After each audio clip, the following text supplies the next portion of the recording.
Doctor, buenas tardes. Buenas ¿Cómo tardes. está? Ya iba a salir ya. Doctor, ¿no están los compañeros aquí? No, no hay nadie.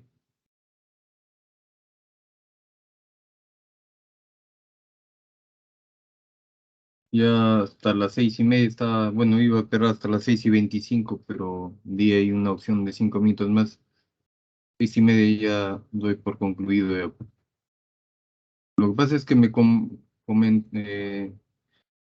dieron el número de un alumno con el que se está conectando la doctora Quevedo, pero no me ha contestado, no.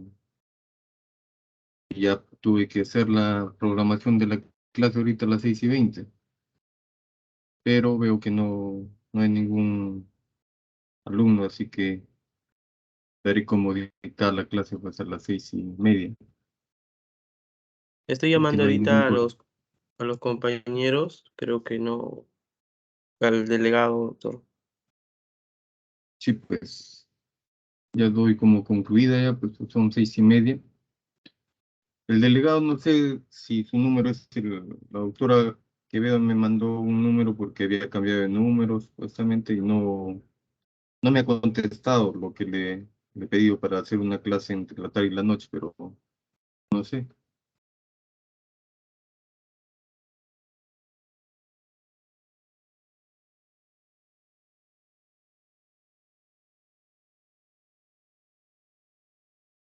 Doctor, En buenas todo caso, si pueden reunirse, porque ahorita ya son dos.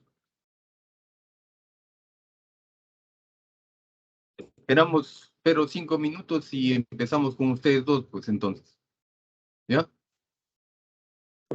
ya, doctor. No, voy a Ya, llamar de todas maneras al delegado para que tenga conocimiento. ya. Pero 5 minutos y empezamos con ustedes.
Buenas noches, estimados alumnos.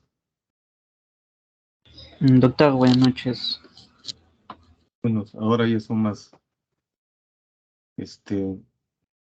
Tuve que programar así la clase porque había una descoordinación entre el delegado, la doctora que me había dicho que iba a estar la clase de repente hasta las 4:30, 5, entonces quería ver si podéis en la tarde, noche, o sea, a estas horas, pero el número que me dio la doctora creo que es un número de otro alumno, o depende, no es equivocado, le llamé, mandé un mensaje, pero no, hasta ahorita no me ha respondido. No sé si será ese el correcto. Creo que no, Porque doctor, pues no me llegó el mensaje. tú eres el delegado. Sí, doctor, ¿cómo está? Tu nombre es 944-48-1341. No, no. Ah, Creo que la doctora se habrá confundido. con razón no me ha respondido. No, yo tuve que ya mandar que las 5 y tanto. Diego Pantoja. ¿Tú eres Diego Pantoja? Sí, doctor, así es. 944-48-1341.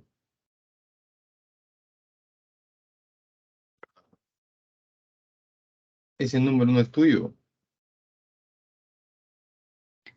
Mío es 944 48 43 41.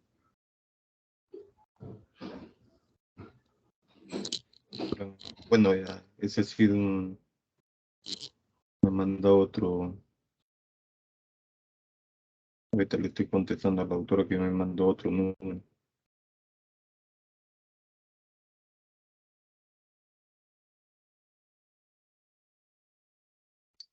Bien, bueno, ya estamos acá ya y la comunicación ya de entre ustedes ya se llenó ya un poco.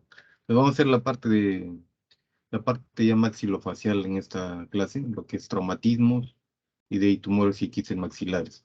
¿Ya? Permítanme compartir.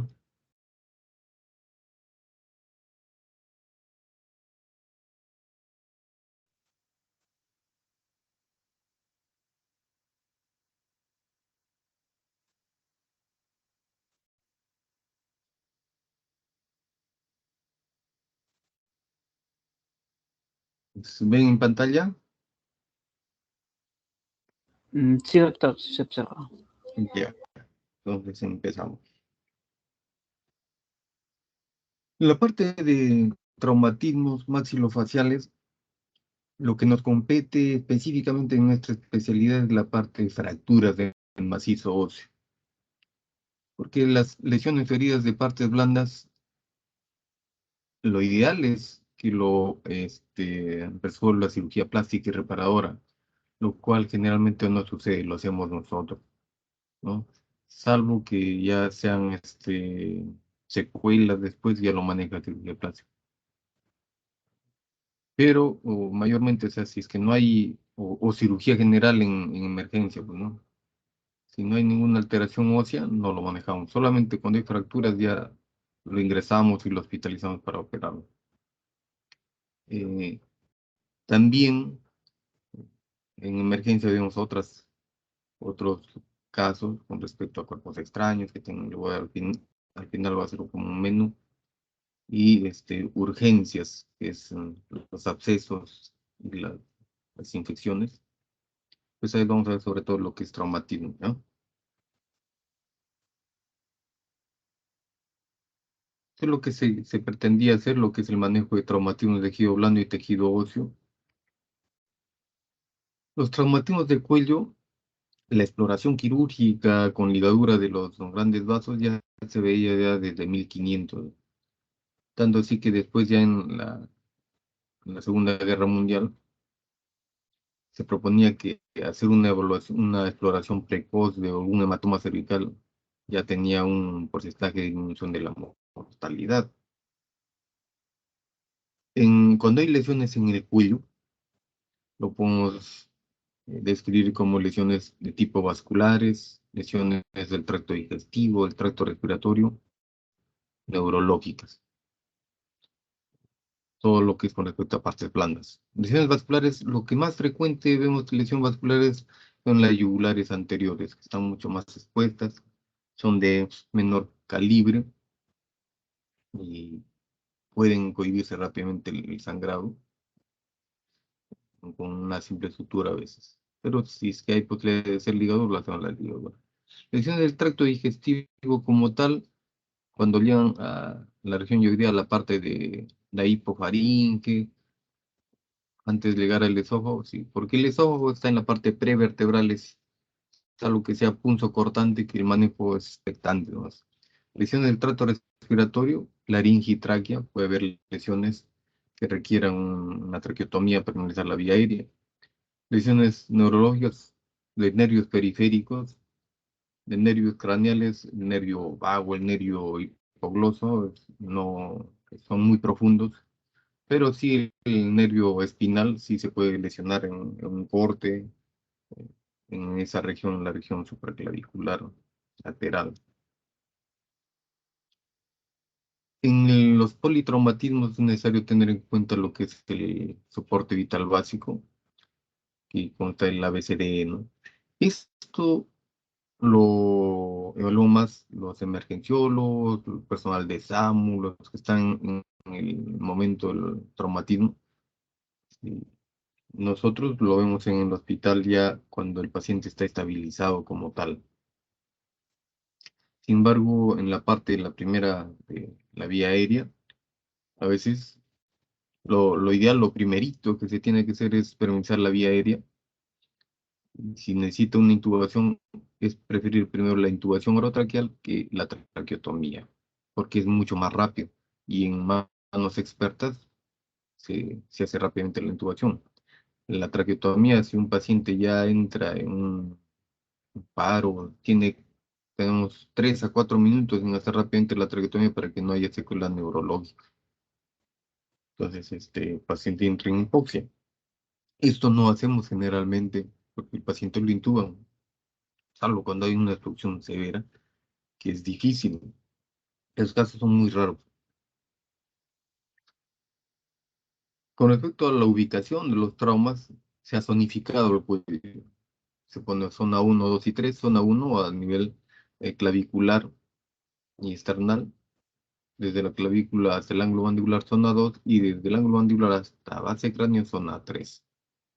Como pueden ver, entre la zona 1 y 2 son la parte visceral del cuello, están los órganos del compartimento visceral, se llama, y en la parte zona 1 están los grandes vasos.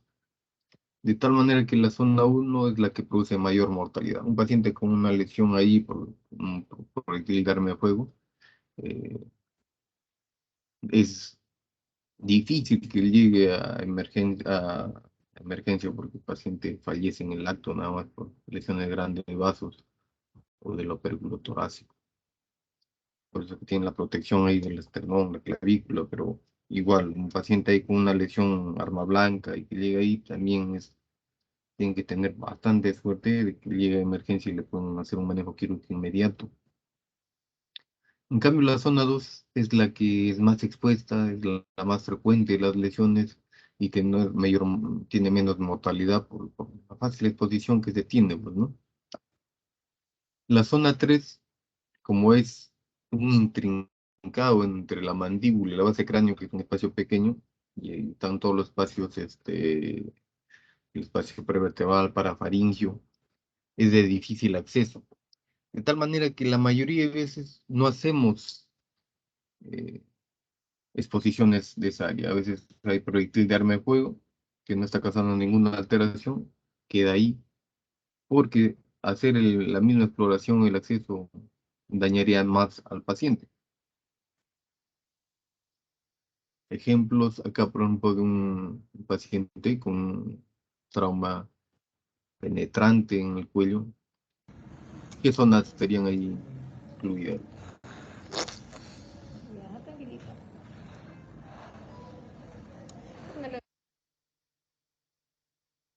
¿Qué zona sería, de acuerdo a lo que se ha expuesto?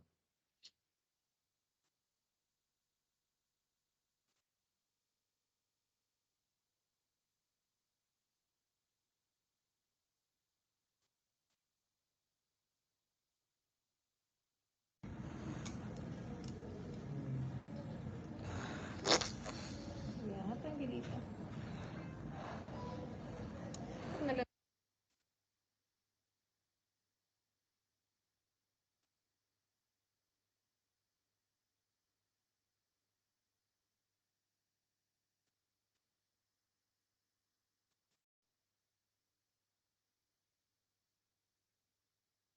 ¿Nadie contesta? ¿En qué zona sería esa de ahí? La zona 2, que es más expuesta. La zona 3 prácticamente es encima de la región torácica. Acá hay exposición de partes blandas del músculo, pretiroideo, parte del esternocleidomastoideo, la laringe, Tranquilita. una lesión de la laringe, parte blanda, la yugular anterior ha sido ya lesionada, el nervio superficial del plexo cervical está también lesionado. Es, por ejemplo, este caso, paciente que sí requiere un manejo quirúrgico de urgencia, permeabilizar la vía aérea bien. No sé si lo tengo acá la foto. Se hizo reconstrucción, se puso una traqueotomía. Este otro paciente con armea blanca, a nivel ya de la región maxilofacial, no de cuello. Más grande, Aldo. Todo lo que puedas, Aldo. Me duele toda esta Ya, parte. hasta donde tú puedas. Tranquilo. Hasta donde tú puedas, campeón.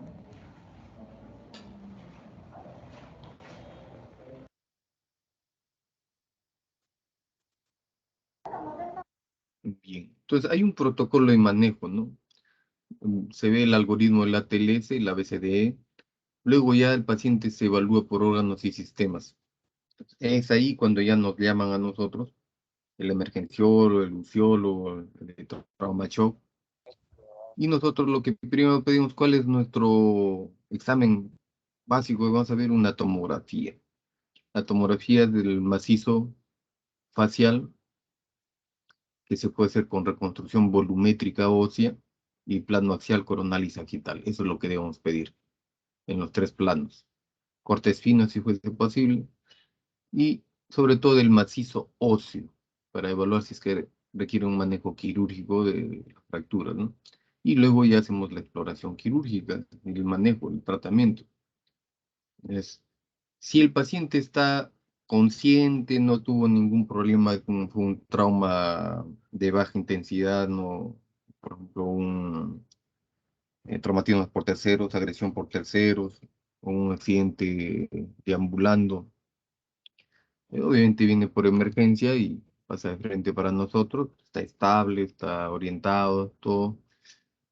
Le hacemos el examen, la evaluación clínica y de acuerdo a eso decimos si es que requiere una tomografía. Por ejemplo, un trauma laringio, esto es una foto antigua que se hacía con mini placas, que son eh, material de, de titanio, de metal titanio, se ponía tornillos. Actualmente no usamos esto, suturamos con hilo no reabsorbible.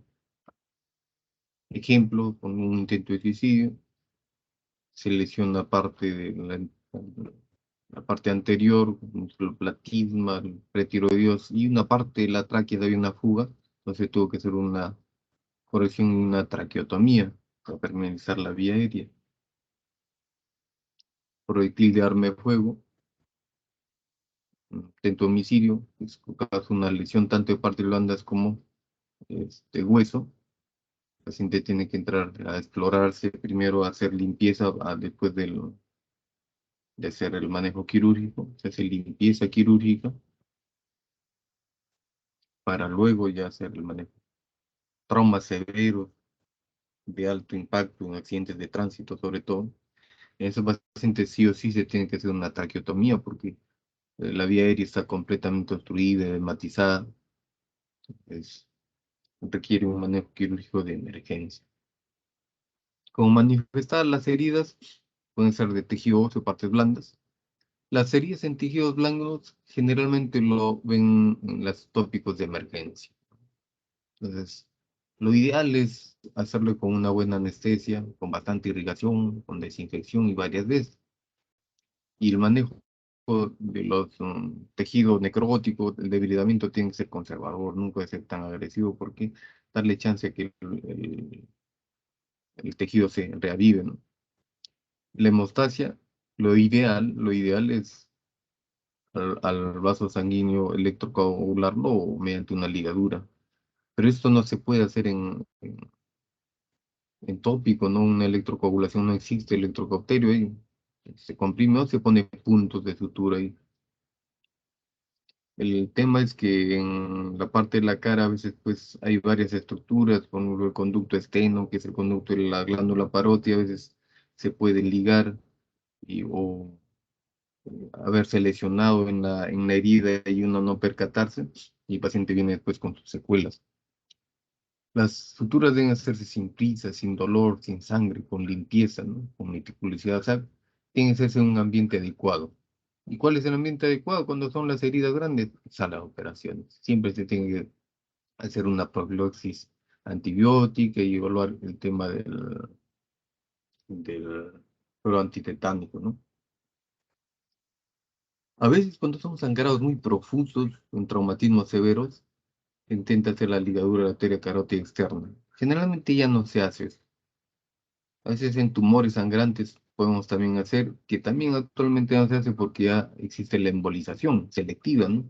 Ya la radiología intervencionista ya ha avanzado, entonces se puede seleccionar determinados vasos de la arteria carótida externa y embolizarlos antes de hacer un procedimiento de ligadura del carótida. Sin embargo, este procedimiento es de especialidad para ubicarlo a la carótida en el triángulo carótido. Tenemos que tener ahí unos puntos de referencia como el esternocleido, el hueso yoides, el papilotiroideo. Siempre una paciente con una herida de colgajo, esto va a ser difícil hacerle una curación en tópico de cirugía, ¿no? Además del dolor, no se va a hacer una correcta limpieza, entonces tienen que entrar a sala de operaciones para este colgajo curarlo. Igual paciente intento homicidio con un H, entonces igual el paciente requiere una limpieza meticulosa. Lo ideal esto es que lo haga como repetida cirugía plástica.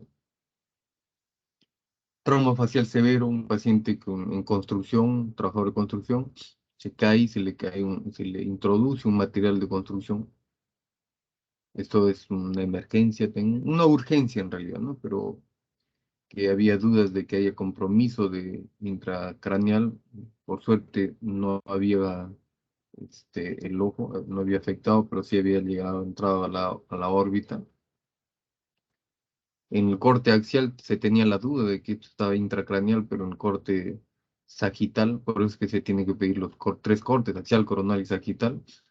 Vemos que no es necesario, que si hay una espícula en la parte del seno frontal posterior, pero no requiere algún otro manejo. Igual nosotros entramos, retiramos el cuerpo extraño y neurocirugía entra a evaluar si el seno frontal requiere algún manejo.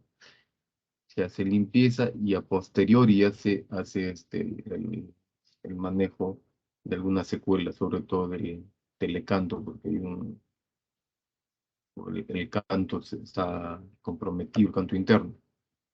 De paciente igual que había entrado un traumatismo penetrante con arma blanca a nivel orbitario, y por suerte la dirección había ido hasta la región no craneal, sino hasta la región pterigomaxilar, pero también había riesgo de sangrado.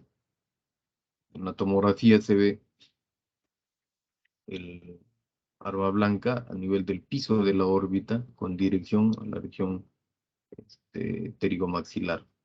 ¿Y qué estructura importante puede haber ahí de sangrado? La arteria maxilar interna, sus ramas. El paciente ingresa a sala para retirar el... Sí, ya, ya. También ingresa a oftalmología para después de retirar el cuchillo, arma blanca, evaluar ahí con microscopio el pronóstico del ojo, y la había lesionado en realidad el ojo también. La veamos. Así, ya. Sí escuchan el video, ¿no? Muy bien. Sacarlo. Sí se escucha, doctor, sí se doctor. escucha. Agarre la cabecita. Agarra la cabeza. Agarre la cabecita.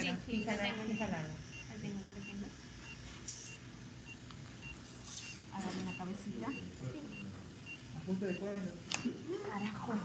Bien.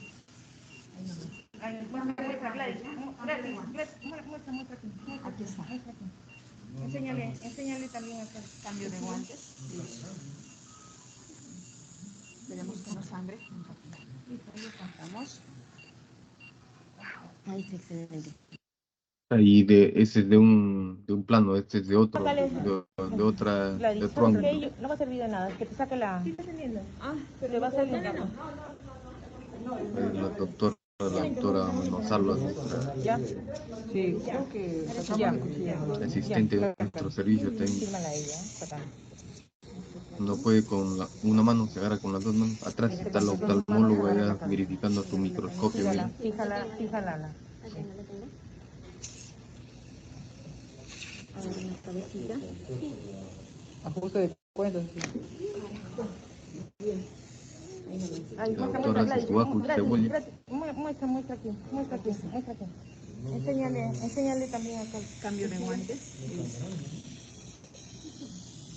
Bueno, una vez que se saca ahí, sí, lo que se tiene que evaluar es que haya sangrado y obviamente si es que no hay alteración del compromiso del globo ocular, puede haber un síndrome compartimental orbitario, o sea, que por el sangrado en la órbita que puede concluir el nervio óptico, entonces tiene que entrar ahí oftalmología, ¿no?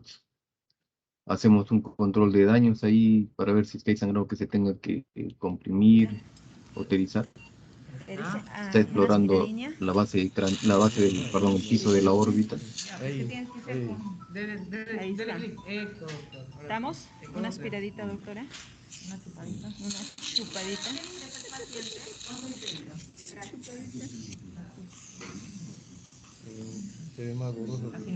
Una chupadita. Una chupadita. Ya, doctora, levanta el párpado. Eso. El ojito ya está tomado. Pues luego que ingresó ahí a oftalmología, el ojo también se había lesionado. Con respecto ya a los traumas propios de nosotros para evaluar lo que es fracturas, o sea, compromiso óseo, vimos que la causa vigente de las fracturas del macizo óseo facial son los accidentes de tránsito. Entonces, el grupo etario siempre va entre 15 y 5 años. Luego ya le sigue los traumatismos por tercero o accidentes laborales. En el Hospital Revaldiati, desde que empezó a crearse el SOAT, disminuyeron abismalmente los pacientes con accidentes de tránsito, más son los traumatismos por agresión o accidentes laborales, y los accidentes de tránsito por cuestiones ya de política del SOAT lo llevan a otros estamentos o clínicas o hospitales. Pero estas son las causas pues, de los accidentes de tránsito que ya se sabe, ¿no? La imprudencia tanto del conductor como el peatón. Las fracturas de la cara, en forma general, nosotros hacemos todos los huesos de la cara excepto los huesos nasales. Los huesos nasales lo realiza otorrinolaringología. Es curioso, pero solamente esos huesos lo hacen ellos y nosotros hacemos el resto de huesos con respecto al manejo. Y también hacemos, bueno, cuando hay ya fracturas mucho más complejas y también hay fractura de huesos nasales, lo hacemos a la vez ya todo, ¿no? Pero de por sí huesos nasales nada más lo de otorrino. Lo ideal es que las fracturas sean un manejo inmediato, en una sola fase y con una buena exposición. Y obviamente la reducción de los huesos, así es como rompecabezas, tiene que ser en forma anatómica. Y en la mayoría de casos unimos los huesos con mini placas, que eso se llama fijación rígida, mini placas y tornillos de titanio. A veces se pueden utilizar injertos óseos, eso ya cuando hay secuelas. A tener en cuenta que los huesos más prominentes son los que se fracturan con mayor frecuencia, soportan menos el impacto y son más débiles. Eso por nuestro desarrollo filogenético hacemos que el viscerocráneo esté adelante del neurocráneo para protegerlo, ¿no? Y los huesos que se proyectaron son los que en realidad ahí es donde eh, el impacto de la energía se libera y donde se fractura y ya no puede llegar a la parte intracraneal, al neurocráneo. Manifestaba ya que los accidentes de tránsito, es una estadística anterior, antes era mayor, ahora ya ha disminuido, pero se mantiene con respecto a la agresión laborales. ¿Qué huesos son los más frecuentes? Se fracturan los huesos nasales. Después ya le sigue complejo maxilomalar, mandíbula, eh, específicamente solo maxilar y piso de órbita son menos raros, son más raros, ¿no? Pero más es que operamos es el complejo órbito-maxilomalar. Tener en cuenta la liberación de energía. Un paciente es diferente que esté en un auto o una gran velocidad y ya se choque, o un paciente que es atropellado, o un paciente que cae por derrapamiento, o un paciente que cae en bipedestación. Son diferentes liberaciones de energía que obviamente va a causar diferentes formas de fracturas. Nosotros al macizo óseo lo, este, lo dividimos así como una estructura, como un cuarto, en pilares y vigas. Los pilares son la parte vertical, que le llamamos pilares o arbotantes, y las vigas la parte horizontal. Los nombres van a tomar de los huesos que están. Por ejemplo, acá es el hueso malar con el hueso maxilar, la unión sería el arbotante maxilomalar. Entre el maxilar y nasal, nasomaxilar.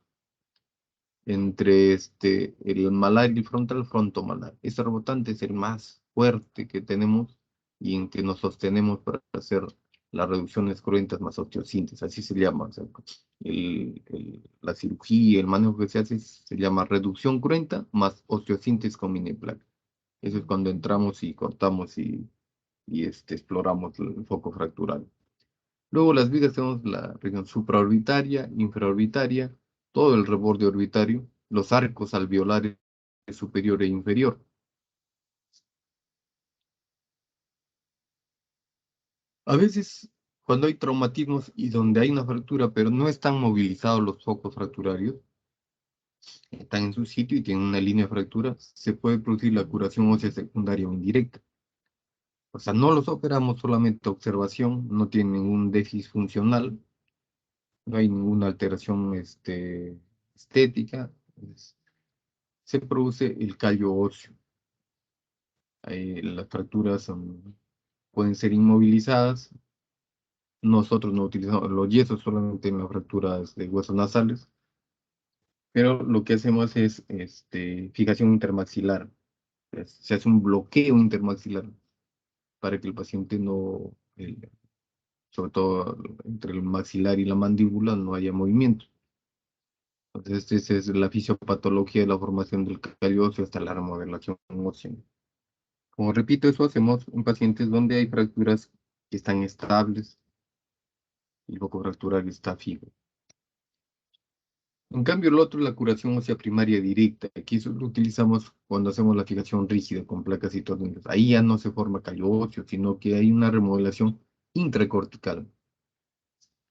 A veces en un niño se puede utilizar las placas y tornillos reabsorbibles para que el material crezca con el hueso, ¿no? ¿Y qué hacemos nosotros ya cuando vamos a indagar en un paciente con un traumatismo maxilofacial, presumiblemente una fractura? La historia clínica es importante tener en cuenta la energía, ¿no? Siempre cuento un caso de un paciente que ingresó por emergencia, fue en plena pandemia, en la segunda ola. Eh, el paciente ingresa con politraumatismos, pero era evidente una fractura de mandíbula. Entonces el jefe de guardia lo subió de frente al piso porque había cama, sin nosotros haber evaluado y sin ellos haber evaluado correctamente, ¿no? En nuestro piso el paciente más le dolía el abdomen que la cara, que la región de la mandíbula. a pesar que en la mandíbula era obvio que tenía una fractura porque había un signo de escalón, o sea, un desnivel ahí en la arcada inferior, en la mandíbula. Pero el paciente se quejaba de dolor y en su hemograma control tenía una hemoglobina de 9. Hasta el otro día, como era un paciente que no se le iba a operar de emergencia, se le pidió su prequirúrgico. Al otro día tenía más dolor y tenía mareo. Se le pidió un hemograma y su hemoglobina estaba ya en 8, en 7. Se le llamó al médico de guardia de cirugía general, lo examinaron, decían que no era quirúrgico. Al otro día ya era evidente que era un abdomen quirúrgico porque estaba con rigidez. Y recién ahí piden una tomografía abdominal, encuentran sangre, entran a explorar y el paciente tenía traumatismo del vaso, el hígado, había lesiones del intestino. El paciente nunca llegó a ser operado por nosotros, porque se fue de frente a UCI, en UCI tuvo muchas complicaciones, terminando falleciendo. Entonces, no se hizo una correcta historia clínica del paciente. Los residentes, los que están haciendo la especialidad, siempre se le dice al paciente, tenemos con un traumatismo, tienes que hacer una correcta anamnesis y evaluar qué tanta liberación de energía. Entonces nosotros lo dividimos. Pacientes con un trauma que puede ser simple, de baja energía, o un trauma severo de alta energía. Puede ser un paciente que haya tenido un TEC moderado, así que está haciendo un hematoma subdural y está lúcido, lo operamos y ahí empieza todo su problema de trastorno de sensorio. O puede ser un paciente politraumatizado, ¿no?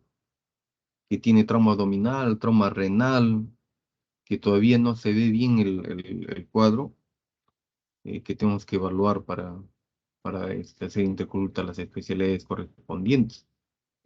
Y con respecto a nosotros, ¿qué especialidades están en la parte maxilofacial? Tienen que evaluarlo oftalmología, de repente otorrino, neurocirugía.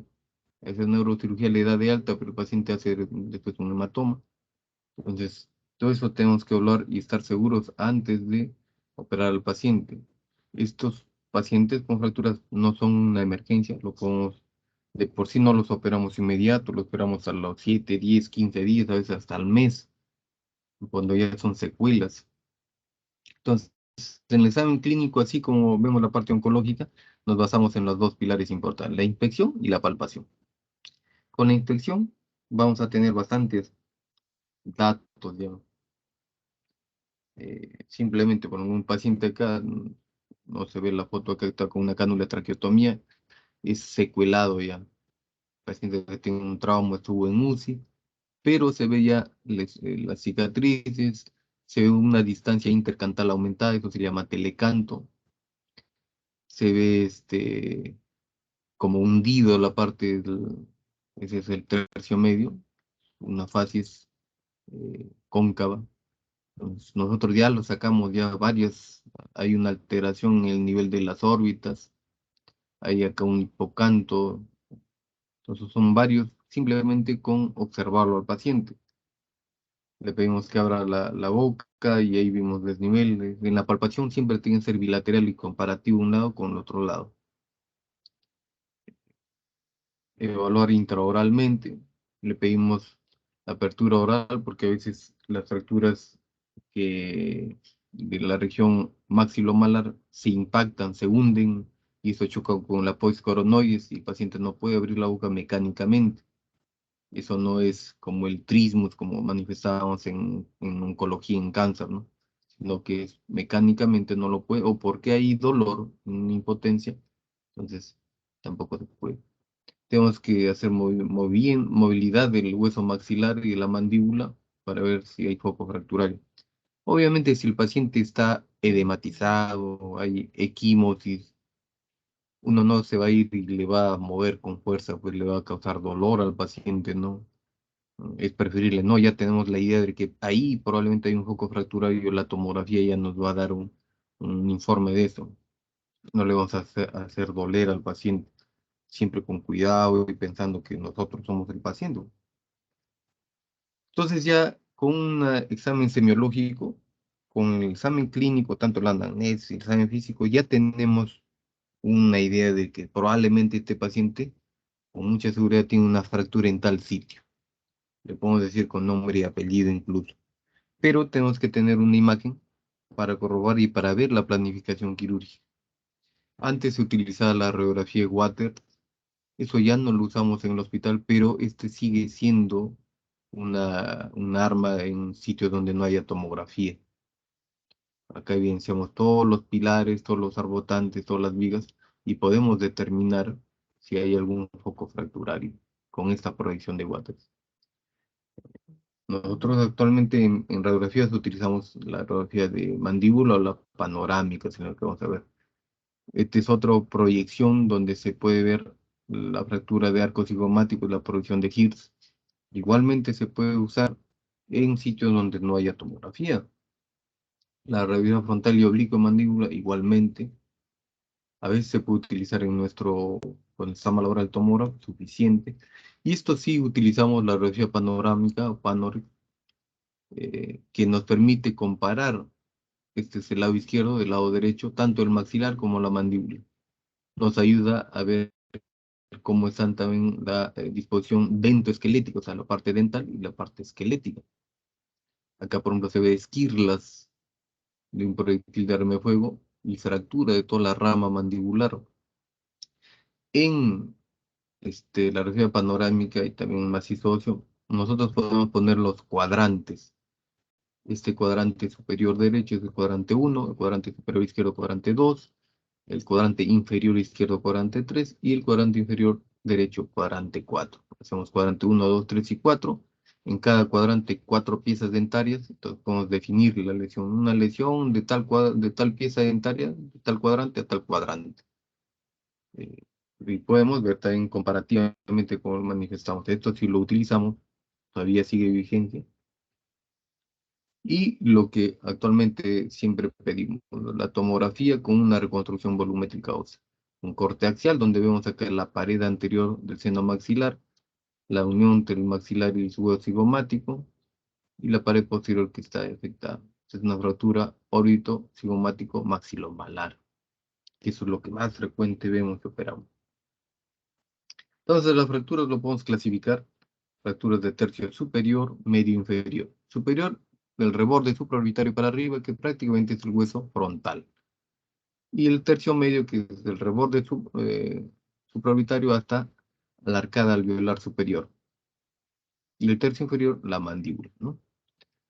El tercio medio es el que más, un poquito complejo por los diferentes huesos que se tienen. Y el tercio inferior es el especial porque es el único hueso móvil y es el que nos va a servir para la función masticatoria, ¿no? Entonces, las fracturas del techo orbitario o del tercio superior son bien infrecuentes, del 1 al 5%. Puede alterarse la órbita y tener paciente quimos, hemorragias, tosis palpebral, parestesia del supraorbitario, puede haber distopia ocular, como en este caso. El manejo, pues, quirúrgico de la reducción cruenta y se coloca mini placas de osteosíntesis de 1 o 1.5 milímetros, que eso significa el grosor de la mini placa, el grosor de los tornillos. Nosotros pedimos tornillos de 5 milímetros, de 7 milímetros, de acuerdo a dónde lo coloquemos. En el reborde orbital superior, como es grueso, se aguanta, pero en la parte frontal, hueso frontal, se pide menos de 3 milímetros. Las fracturas del seno frontal, sí, a veces es importante entrar con neurocirugía, sobre todo cuando son fracturas de la pared posterior. Ahí ya los neurocirujanos tienen que evaluar si es que limpian todo el seno frontal o lo obstruyen. Y ya nosotros entramos a cerrar, le ponemos los mini placas y tornillos, ¿no? Las fracturas del tercio medio, hay diferentes clasificaciones que pueden ser desde el punto de vista topográfico o funcional.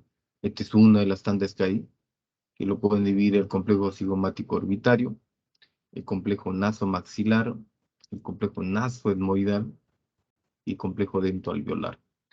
De estos, el que es más complejo es el complejo nasoetmoidal. hasta su nombre lo dice. Esta parte nasogenoidal es la última que se maneja cuando son fracturas de todo el área del tercio medio o panfaciales que se llaman. Una fractura panfacial es cuando dos o más tercios están afectados. Tercio medio, tercio inferior o tercio superior y tercio medio. Se llama ya fractura panfacial. Son fracturas complejas.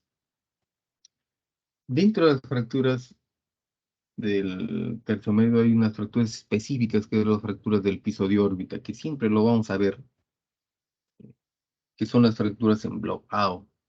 Estas fracturas a veces pueden estar asociadas a las fracturas órbito-maxilomalares, unas órbito-inmovidales, y se caracterizan a veces porque el paciente recibe un puñetazo, acá en este caso es por una pelota, el objeto, el puñete golpea el ojo y el ojo es el que produce la fractura en las paredes más delicadas de la órbita. ¿Y cuáles son las paredes más delicadas de la órbita? Son dos, el piso de la órbita y la pared medial. Entonces ahí donde se libera la energía y obviamente termina rompiendo esas paredes. Si es que la grasa orbitaria se mete al seno maxilar, es una fractura en blowout pura, puede ser que también el hueso del piso de órbita lo retenga al recto inferior, que es el músculo recto inferior, produzca una mordedura que evite que el ojo se mueva, y eso ya vaya a conllevar a un signo que vamos a ver después. Entonces, puede herniarse el contenido o puede haber atrapamiento del músculo recto inferior. Si es que hubiese eso, el paciente puede tener diplopía, puede haber un hematoma periorbitario, equimosis, tenoftalmo, hemorragia subconjuntival, que se llama el signo de Rowe, o atrapamiento muscular. Así puede ser que el paciente tenga una herniación del contenido graso y no esté viendo doble, porque está hinchado todavía esa parte, pero pasa 7 días, disminuye la hinchazón y ahí es donde se hunde el ojo un poco y el paciente puede tener lo que se llama un enoftalmos, una diplopía. Este es el signo de Rowe, es hemorragia subconjuntival, es un signo patognomónico de fractura de órbita. Este es el signo de atrapamiento muscular, se hace el test de deducción forzada, se coloca un anestésico local, se lo levanta el ojo hacia arriba, si es que está atrapado acá no se va a mover. Entonces a veces el paciente se le dice mira hacia arriba y no levante el ojo. Puede ser porque está atrapado el músculo, o puede ser que tenga un hematoma en el músculo también, o puede ser neurológico, un nervio, que también por la lesión, por el trauma, puede ser temporal o permanente. Entonces, para descartar eso, hacemos el test de deducción forzada. Si mueve el ojo, al hacer este movimiento con la pinza, quiere decir que no está atrapado el músculo. Entonces es un problema o del músculo mismo, o de la placa neuromotora, o sea, del nervio, ¿no? Si no mueve el músculo, obviamente está atrapado y esa es la causa, pues. El tratamiento es reducción cruenta y le ponemos una malla de titanio para aislarlo la órbita del seno maxilar con un sistema 1.5. Tenemos que liberar toda esa grasa orbitaria y colocamos la malla de titanio. En todo paciente que tiene una fractura órbito-maxilomalar, o sea, hay implicancia de la órbita, tiene que evaluarle el oftalmólogo. Entonces, le pedimos al oftalmólogo que lo evalúe y nos dé un pronóstico, porque puede ser que haya contraindicaciones y nosotros no sepamos y le causamos más daño al paciente. El paciente veía bien, después de la cirugía ya no ve. Y las fracturas del complejo malar, órbito-maxilomalar, que son lo que más vemos, puede ser por un impacto directo, es lo más frecuente, el área malar, puede producir, este es el signo de Rowe, hay una impactación del hueso. Puede haber el signo de escalón, que el reborde orbitario inferior hay un descenso, o hay un escalón ahí que se puede palpar, y puede haber parestesia del nervio infraorbitario, esos son unos indirectos. Si en la inspección y la palpación le decimos, siente acá, no está adormecido ya. Si palpamos acá un signo de escalón, ya sabemos que es una fractura axilomalar, ¿no? En la tomografía vemos está ocupado el seno maxilar y una alteración de la arquitectura del seno maxilar. Si utilizamos mini placas y tornillos, un sistema 1.5, en los arbotantes, en este caso arbotante frontomalar, acá en el reborde orbitario inferior, y en el arbotante maxilomalar. Acá ya utilizamos sistema 1.5, que es 1.5 milímetros de grosor. La fractura del arco cigomático con las fracturas del piso orbital englobado también son raras cuando se dan específicamente ahí. Pues, acá se ven como una M. ¿Qué hacemos? Puede haber un tratamiento y un abordaje indirecto, que es la técnica de Gillies, es lo que más usamos, que aplicamos una palanca de primer grado y lo levantamos. Hacemos un corte por la región temporal, se introduce una pinza que, bueno, Gillies hizo su instrumento, nosotros una pea, lo levantamos y el paciente queda ahí, como es un hueso que no se mueve, le decimos que esté unos 20 días sin apoyar esa zona. Las fracturas nasales, como manifestaba, es lo que más frecuente se fractura. Puede ser la porción ósea cartilaginosa. Obviamente hay epístasis, obstrucción nasal, deformidad, y eso a los 7 días de ser el manejo, y la reducción es incruenta, ¿no? Le ponen anestesias locales, o lo hace otorrino, como manifestaba, dígito presión, y se hace una movilización con un taponamiento endonasal y férula externa. Dentro de las fracturas ya puras de los huesos maxilares, hay la clasificación de LEFOR 1, LEFOR 2 y LEFOR 3. Son unas clasificaciones clásicas que siempre van a perdurar. ¿Alguien está con su micrófono prendido?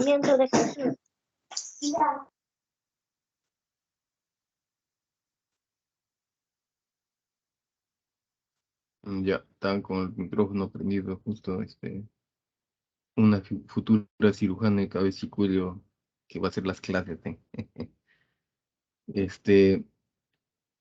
Como el manifestar las fracturas del LEFOR en 1900 más o menos, me dijo que quiso experimentar porque veía en esa época pues es diferente, no había autos, no había eh, edificios, ¿no? Pues el mecanismo de trauma era diferente, pero él hizo experimento con cadáveres, poniéndole determinadas eh, fuerzas y alturas de pesos para producir las fracturas del LEFOR 1, que es fractura horizontal, la fractura del LEFOR 2, piramidal, y la LEFOR 3, disfunción craneofacial. Actualmente ya no vemos así como tal, pero sí lo vemos combinaciones, sobre todo las del LEFOR 3 cuando son accidentes de tránsito, ¿no? La fractura del LEFOR 1 horizontal está encima de la raíz de los dientes de la arcada alveolar superior, va desde todo lo que es el septum, el seno maxilar, el hueso palatino y la posterior del esfenoide, se va hasta atrás a la región pterigomaxilar. ¿Cuál es el manejo? Le ponemos mini placas, hacemos un abordaje vestibular oral y se le ponen mini placas de 1.5. La piramidal de forma triangular se va entre la escisura del maxilar y malar por el reborde orbital inferior, cruza todo lo que es la órbita pared medial hasta el hueso nasal de ambos lados. Igual hacemos un abordaje vestibular, se coloca mini placas. La LEFOR 3 sí es mucho más compleja y ahí hay una disyunción del viscerocráneo y el neurocráneo entre la región maxilo o temporomalar, el hueso frontomalar, perdón, y se va por todo lo que es la base de la fisura orbital superior e inferior, ¿no? Hasta la pared lateral, la parte medial, hasta el hueso nasal. Estas fracturas sí son bien complejas, generalmente están asociadas a fracturas de mandíbula o otras fracturas del tercio medio. Tenemos que hacer varios abordajes. Un abordaje coronal que se hace un corte de la región preauricular de un lado al otro lado, se lo desguanta y se llega hasta la región nasogenoidal. El tratamiento, lo ideal en cualquier tipo de fractura del macizo óseo-facial es restaurar la oclusión fisiológica. El paciente recupere su función fisiológica oclusión. Obviamente, los 3 ejes es necesario hacer los soportes esqueléticos, llegar hasta antes del accidente, su estado premórbido, ¿no? Y si es que requiere algún proceso de reconstrucción, lo primero que tenemos que hacer es reconstruir la parte ósea. Lo ideal es una reducción anatómica precisa, esa es la clave, pero a veces son pacientes que lo operamos después de 20 días, donde ya el proceso de cicatrización ya se dio, ya se está queriendo hacer la cicatrización ósea secundaria, formando callo óseo. Entonces ahí va a ser difícil hacer una reducción anatómica precisa. Entonces nos valemos en la parte fisiológica, funcional y cosmética, ¿no? Y obviamente tiene que ser un tratamiento individualizado, ¿no? Nosotros tenemos un orden, a veces empezamos por lo más fácil a lo más complejo. Y siempre usamos como guía la oclusión.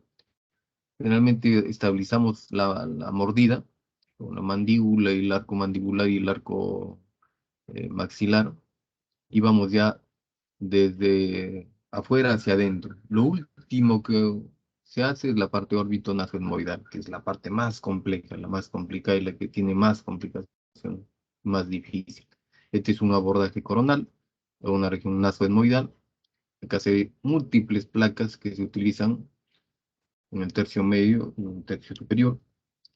Ejemplo, una fractura órbito-maxilomalar.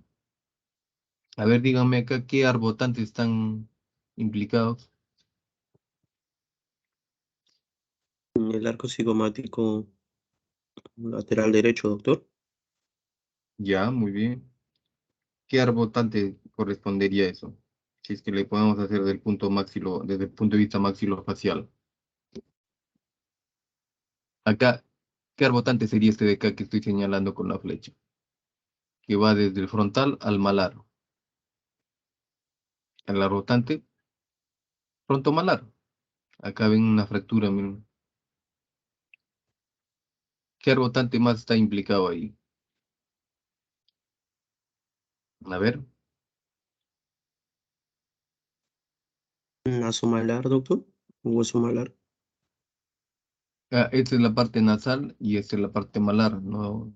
Ese es el reborde orbitario inferior. Esa es la viga, una viga. ¿Está bien? Este es el hueso maxilar. El nasal está acá.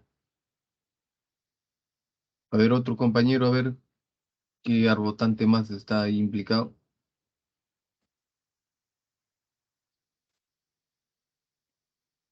Necesitamos saber la participación.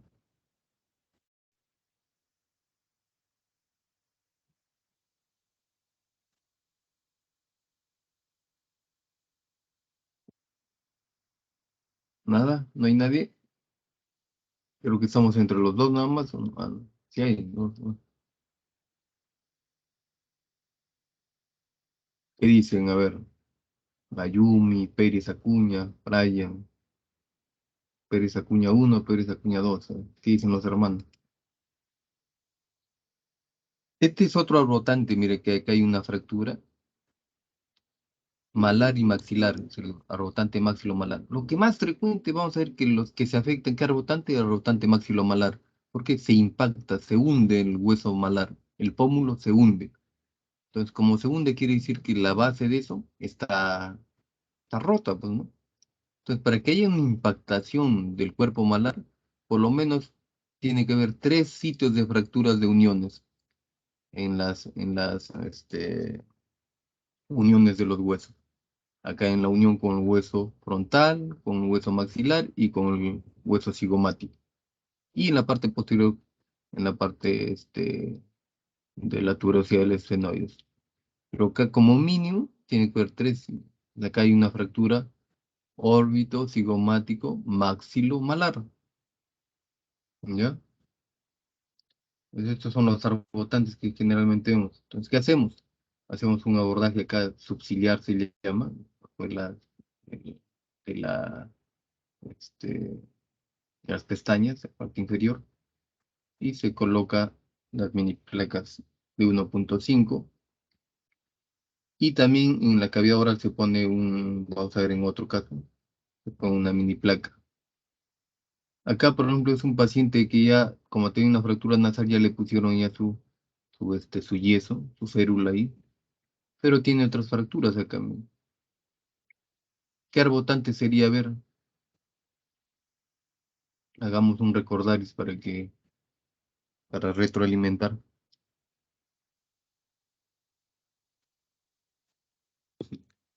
Está en el maxilar, doctor, ¿no? Está en el hueso maxilar. Ya, hueso maxilar. ¿Qué área sería esa de acá? Es la arcada alveolar. Eso Claro. es casi horizontal, pareciera esto de acá. Y acá también hueso maxilar. No, esa es una fractura de hueso maxilar que podría ser combinado. Mira, acá en el lado izquierdo es un LEFOR 1 y acá apareciera un LEFOR 2. Es combinado. Entonces, ¿qué se dice? Fractura hueso maxilar bilateral. En este lado hay, justo en el área del nervio infraorbitario, el paciente puede tener hipoestesia o parestesia de esa zona. Entonces, ¿qué hacemos? Un abordaje vestibular, cavidad oral, y se coloca una placa en L de titanio con mini tornillos de este 1.5 bilateralmente. Bien. Los otros, el tercio inferior es la fractura de la mandíbula. La mandíbula es especial porque es el único hueso móvil. Son después del complejo órbito o complejo maxilomalar son las que se fracturan. Generalmente es más frecuente las fracturas simples y en nuestra institución más porcentajes por agresión física y luego por caídas o accidentes laborales, pero como manifestaba, mayores fracturas son por accidentes de tránsito.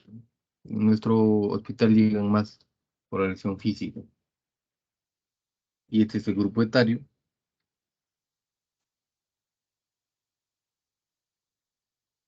¿Cuál es el cuadro clínico? Entonces, el paciente de por sí te va a venir con signos indirectos de fractura, que es aumento de volumen, asimetría, equimosis y alteración funcional. Entonces, puede tener dolor, parestesia, no puede comer, hay dolor, alteración de la movilidad, siente que su mordida no es la que tenía antes, alteración de la oclusión, puede haber desviación, puede haber lesiones de partes blandas y piel. Cuando hacemos la palpación, podemos hacer un signo que se llama el signo del silencio condilio. ¿Qué significa? Que cuando uno abre la boca y uno se palpa la parte preauricular, vamos a notar como el cóndilo se luxa, o sea, se sale de su sitio y nosotros tocamos ahí que algo nos está empujando, ese es el cóndilo, y eso quiere decir que es normal. Pero en un paciente que tiene una fractura, por ejemplo, de cóndilo, no se palpa el cóndilo. Ese se llama signo de silencio condilio positivo, que es un signo patognomónico de fractura subcondilia o condile. En la mandíbula hay puntos débiles. ¿Cuáles son los puntos débiles? El tercer molar, el alvéolo del diente canino y el cuello del cóndilo. De tal manera que esos sitios son donde se fracturan. El ángulo mandibular y el cuello o el cóndilo o subcondilia, ¿no? Ejemplo, una fractura subcondilia derecha y parasinfisia izquierda, paciente donde hay un trazo de fractura, tenía una oclusión lateralizada, la apertura oral también está lateralizada, fractura parasinfisia derecha y subcondilia derecha, hay un signo del escalón con equimosis o una simetría en el otro lado, y obviamente ahí signo del silencio condilio, se le pide la tomografía, se ve que el cóndilo está además de fracturado, luxado, se va hacia adentro. ¿Y por qué se va hacia adentro? Porque el músculo pterigoideo externo lo jala y hace una luxofractura, que es una indicación quirúrgica. Fractura subcondilia, bilateral, o perdón, unilateral del lado izquierdo, una luxofractura. El paciente tiene una mordida abierta, no lo puede unir.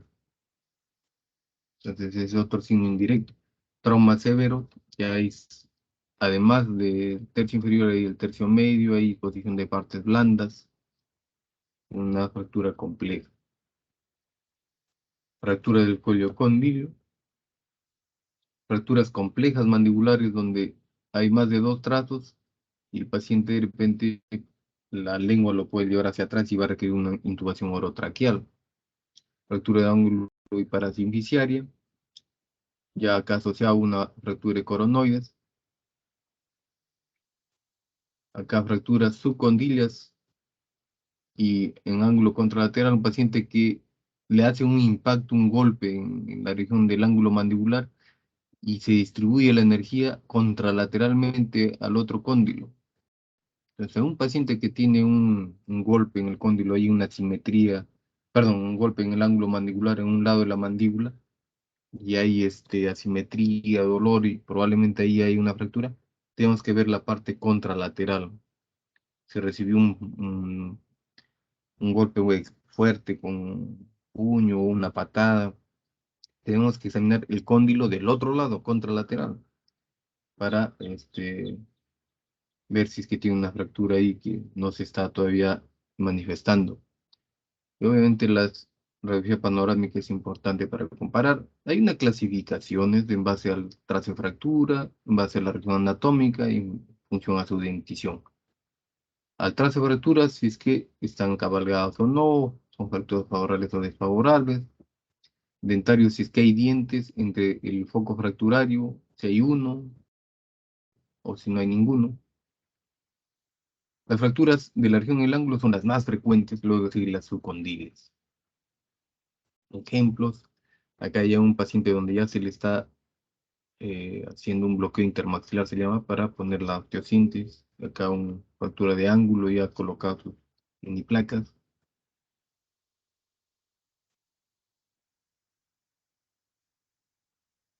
Fracturas por proyectil de arma de fuego. Entonces, el manejo siempre se ha girado en la emulación del foco fracturario.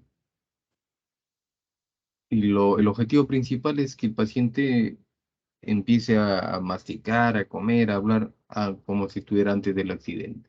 Para eso tiene que ser reducción anatómica, evaluar la relación oclusal.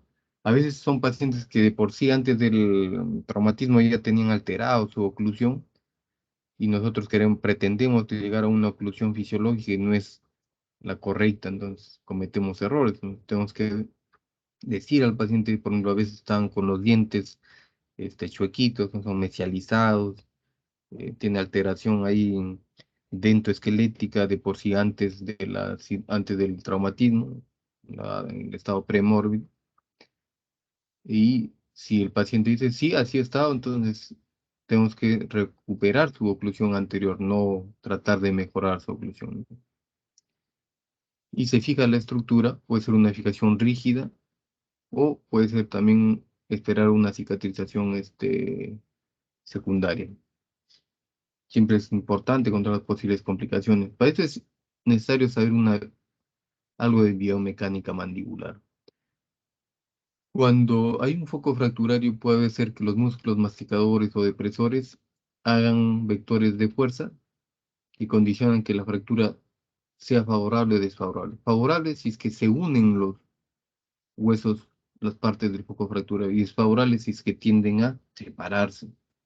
De tal manera que una fractura que va desde atrás hacia adelante en el área del cuerpo mandibular se considera favorable con respecto a pronóstico de cicatrización porque se están uniendo los dos focos. El foco fractural, los dos fragmentos se están uniendo. En cambio va de adelante hacia atrás, se separan, se considera desfavorable. En estos hay que tener mucho más cuidado. En cambio en estos se puede ser un poquito menos agresivos en el manejo de ponerse, puede ser por vía intraoral. Esto se tiene que siempre con 2 mini placas como mínimo, puede ser intraoral o extraoral. Por eso sabemos que hay sitios en donde se separan y hay sitios que se unen. Entonces nosotros manejamos, puede ser una reducción cerrada, que es conservadora, o una reducción abierta, abriendo el foco fracturario. La reducción cerrada generalmente la hacemos en pacientes que tengan dientes, pero en pacientes no, si son desdentados, utilizamos sus prótesis. ¿Qué utilizamos? ¿Qué material utilizamos? Utilizamos arcos de Ehrlich, que son arcos de acero inoxidable. Utilizamos alambre de acero inoxidable. Utilizamos ligas, cortador de alambre. y un portaguas para unirlo. Estos arcos de hélice se colocan en cada arcada superior e inferior, se los fija con los alambres de acero y se va uniendo las ligas para que el paciente no pueda abrir ni cerrar su boca. Entonces tienen que estar ahí inmovilizados. Eso se llama bloqueo intermaxilar hasta que cicatrice. ¿Cuánto tiempo? Generalmente unos 15 a 20 días. Pero también podemos hacer fijación intermaxilar con tornillos de bloqueo. Ponemos tornillos y los unimos o con ligas o con alambres de acero inoxidable. La idea es que se inmovilice el foco fracturario. ¿Y cuándo se hace? Cuando son fracturas favorables, no desplazadas. O fracturas muy conminutas, o fracturas con pérdida de partes blandas que luego se va a hacer algún otro manejo de la secuela. Para pacientes sedéntulos, fracturas en niños con gérmenes dentarios, fracturas de coronoides, fracturas condilias, sobre todo que no están desplazadas, obviamente. En cambio, la reducción abierta ya implica más materiales. Tenemos que hacer abordajes abiertos, que puede ser intraoral o extraoral, y colocamos ya los mini placas y mini tornillos utilizando un mini motor, brocas, para hacer las perforaciones y colocar los tornillos, ¿no? Utilizamos ya más material, más tiempo quirúrgico. Este es el tipo de mini placas que utilizamos, van desde 1.5 hasta de 2.4 milímetros, que son las placas de reconstrucción. Antes utilizamos alambre interóseo, esto ya está proscrito, ya no se usa.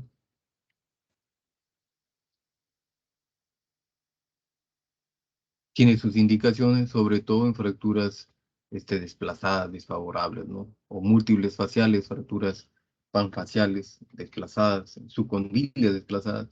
Puede hacerse en pacientes donde no esté desplazado, pero si es que se hace un bloqueo intermaxilar, tiene riesgo de aspirarse, ¿no? Pacientes con epilepsia, enfermedades psiquiátricas, alteraciones pulmonares, gastrointestinales. Entonces, que impliquen que el paciente tenga alguna alteración de aspirarse, algún riesgo de aspirarse, ¿no? En fracturas infectadas se tiene que evaluar a ir, porque también se puede contaminar el material. Fracturas mandibular con maxilar edéndulo, también. Es una paciente, un caso clínico, paciente de 42 años, sufre traumatismo facial. En las placas no se ve, ¿alguien me podría decir qué es lo que ve?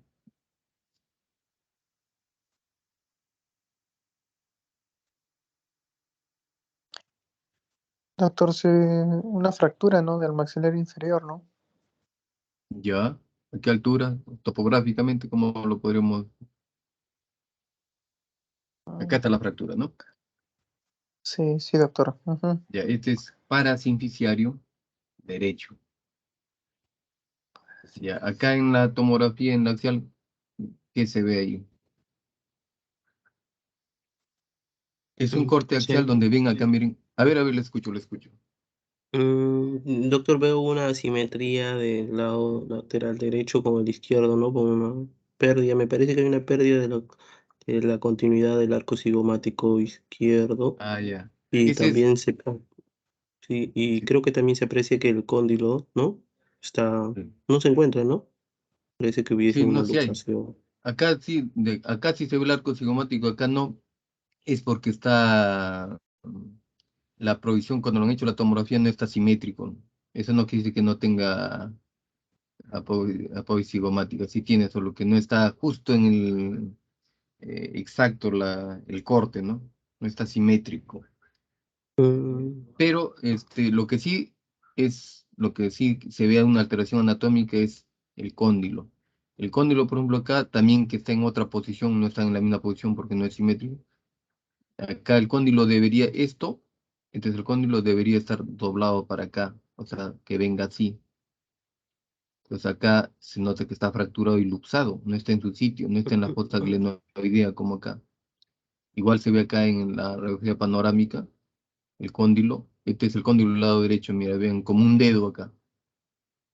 En este lado el dedo ya no hay, está como doblado para hacia adelante. Está al revés ahí.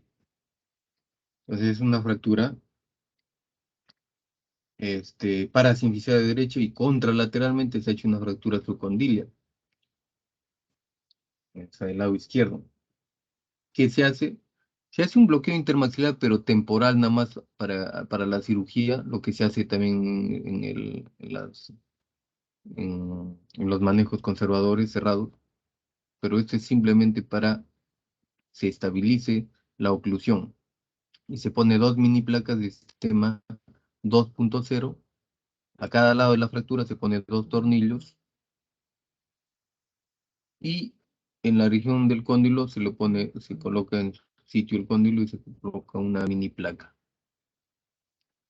La paciente ya con ninguna alteración funcional, con buena evolución. Entonces se hizo un abordaje abierto de una fractura de dos focos, ¿no? Parasinficiaria izquierda y subcondila izquierda. Se llama reducción cruenta más asociaciones con miniplaca sistema 2.0. Fractura múltiple mandibular.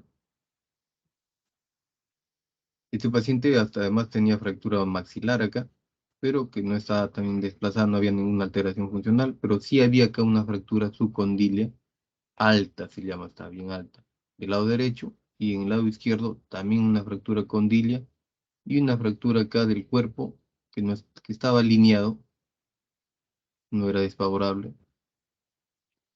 Entonces, ¿cuál sería la indicación? ¿Manejo abierto o manejo cerrado? ¿Qué opinan? A ver.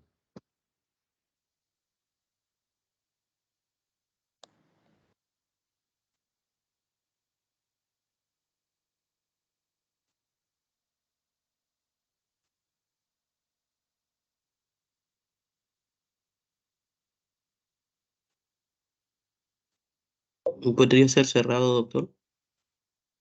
Y en realidad, por las indicaciones, es para manejo abierto porque tiene varias fracturas, son múltiples, ¿no? Pero, hay un pero acá, ¿no? Que es una fractura favorable y son fracturas condilias altas, entonces hacer una corrección quirúrgica hay mucho riesgo de lesionar el nervio facial y el paciente tenía además que había perdido el diente también, pero tenía una correcta oclusión. Se decidió hacer solamente fijación intermaxilar, manejo cerrado. Este es el arco de Eris, pone ligas, se hace un control en los 4 meses y el paciente con su cóndilo ya en su sitio y tanto el derecho y el izquierdo y osificado con remodelación y todo, o sea, no tuvo ninguna alteración. Son casos que se tienen que individualizar, ¿no? Acá fractura en doble trazo de la mandíbula, el paciente requirió hacer una intubación orotraqueal de emergencia porque la lengua se iba hacia atrás. Como era una fractura compleja, se colocó una placa de reconstrucción, tema 2.0 se llama.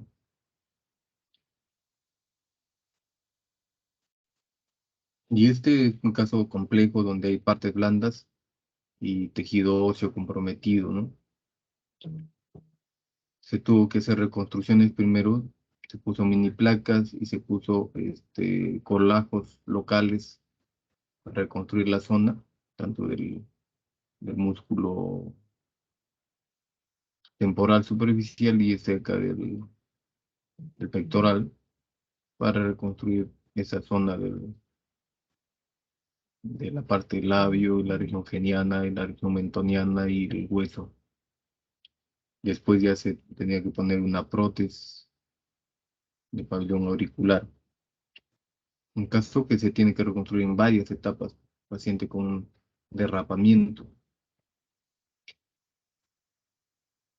Y eso a veces, o hace años atrás, creo que, no sé, más de 10 años, creo que hacíamos frecuentemente estos cuerpos extraños. Teníamos que hacer cervicotomías para sacar huesos de polio, prótesis dentales, lapiceros, chapitas, en pacientes donde eh, tenían estos problemas de atragantamiento, ¿no? Atragantamiento.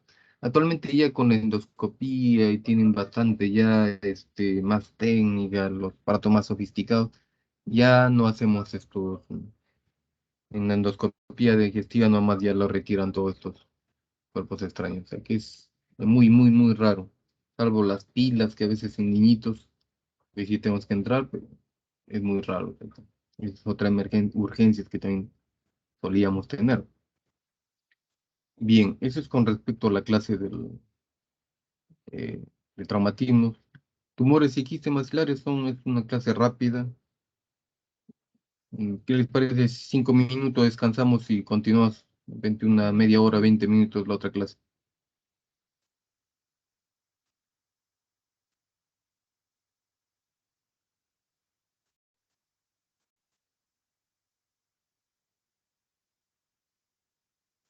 ¿Aló? Doctor, Sí. doctor, disculpen, no lo podríamos completar el día de mañana, porque lo que ¿A pasa es qué que a hora? las 8 Ya, tenemos, eh, ya. después de la clase con la doctora Quevedo. ¿A qué horas va a tener la doctora Quevedo? Ah, no, mañana no tenemos, mañana es viernes, no, mañana no tenemos clases. En la mañana, cualquier hora en la mañana. Porque sabes que yo mañana estoy en sala de operaciones todo el día y Ah, tendremos que coordinar. Te doy mi número hoy para coordinar de repente mañana saliendo de sala de operaciones, de repente. Ah, no, pues mañana también voy a tener clase a las 7 con un grupo de CP3. Eh, espérate, de 7, esto será la clase de 7 a 8. No sé a qué horas acabaré mañana el turno quirúrgico. Son varios pacientes que han programado. No sé si ahorita pueden de acá un ratito, de repente en una media hora al toque. ¿A qué horas? Lo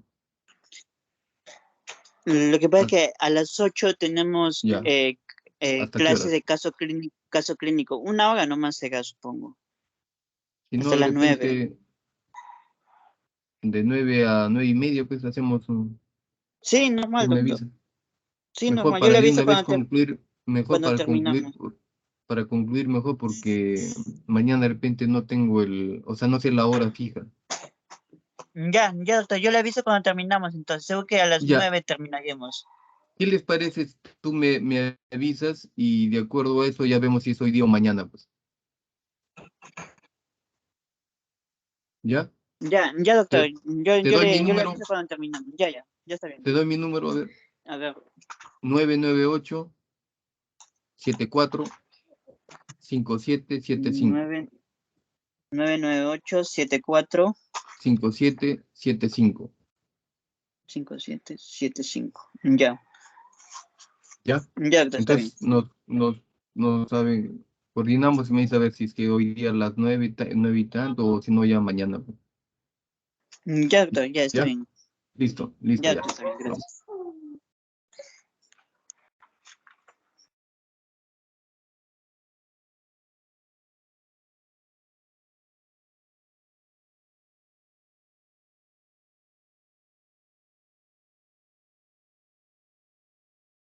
Diego, esto es todo.